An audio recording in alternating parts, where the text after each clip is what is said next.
All right, I've got an ebook review, The Goddess, by W.H. Vivian. This is a world, to put it into kind of some reference, this is kind of like the world that Wall-E lived in. Post-apocalyptic, humans have left, but this was because the Earth got too close to the sun. And, you know, you're following this girl. She is about 14, 15 at the time. And she's back on Earth with her family, but it's not traditional family units.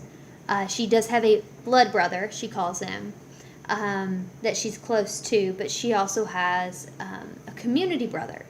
So, you know, people who work jobs together are a family in a sense. They really believe in it takes a village, which is really neat, in my opinion. But she and her two brothers, they're taking junk from their goddess. Their goddess is basically the AI on this computer that runs everything. Their lives revolve around feeding this goddess, and you know, it's just, which is kind of crazy, you know, for us to think about. I couldn't imagine my life being all about you know, feeding a computer. The girl's name is Clara. I had to recheck because I've read a few books recently, and sometimes I get the names confused. The girl's name is Clara, and the goddess's name is Lindine. Lindine is powered through solar panels, but, you know, she makes sure that there's extra power.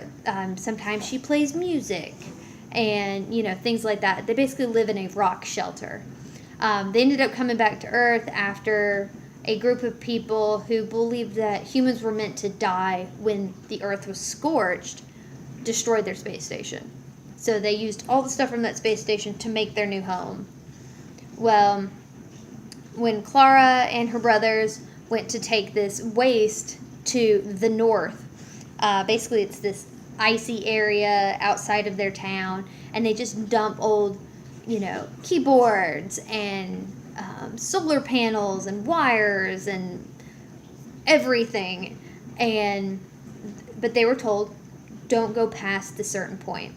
Well, her younger brother, her blood brother, decides, hey, let's do that. They meet a race of people that they thought didn't exist anymore, and they're like, oh, well, let's all pretend this didn't happen. Well, the story has that not be an option.